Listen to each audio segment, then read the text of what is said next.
Hello అండి. నేను మీ Navya. Welcome to my channel 'Navya's kitchen adventure'. Carrot halwa సింపుల్‌గా ఎలా చేసుకోవాలో చూద్దాం.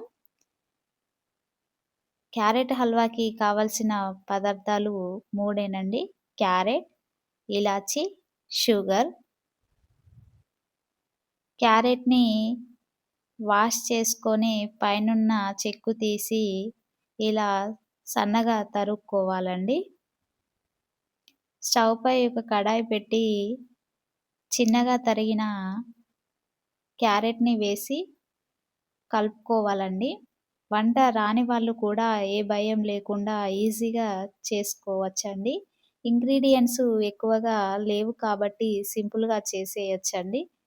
వంట రాని వాళ్ళు కూడా భయపడకుండా క్యారెట్ హల్వా చేసేయండి ఈ వీడియోని చూసి. క్యారెట్‌ని వేసుకున్నాక మీడియం ఫ్లేమ్‌పై ఉంచి ఇలా కలుపుతూ ఉండాలండి. హై ఫ్లేమ్ పెడితే సన్నగా తరిగినాం కాబట్టి త్వరగా మాడిపోతుందండి. కడాయి కూడా మందపాటిది తీసుకోవాలండి. పలుచటి కడాయి తీసుకుంటే త్వరగా మాడిపోతుందండి. స్వీట్స్ చేసేటప్పుడు మందపాటి కడాయి తీసుకోవాలి. ఇలా కలుపుతూ ఉండాలండి మధ్యలో మధ్యలో, లేదంటే అడుగంటిపోతుంది.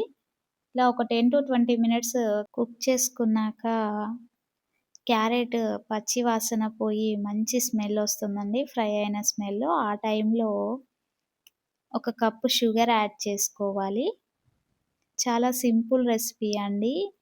ఇంట్లో ఏమి లేనప్పుడు పిల్లలు స్వీట్ చేయమని అడిగితే క్యారెట్ హల్వా చేసి పెట్టండి. చాలా బావుంటుందండి.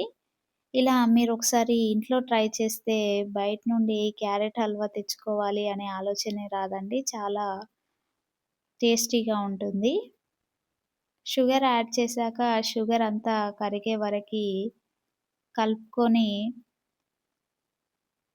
1 టీ స్పూన్ ఇలాచీ పౌడర్ వేసుకోవాలి.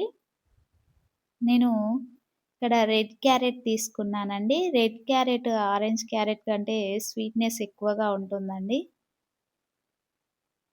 ఒక 5 మినిట్స్ తర్వాత డ్రై ఫ్రూట్స్ వేసుకోవాలండి. డ్రై ఫ్రూట్స్ ముందుగానే నెయ్యిలో వేయించి తీసుకున్నానండి.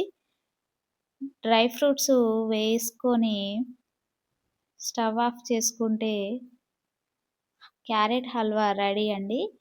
ఇలా డైరెక్ట్‌గా తినేయొచ్చు, లేదా స్వీట్స్‌లా చేసుకొని తినేయొచ్చు. Thanks for watching.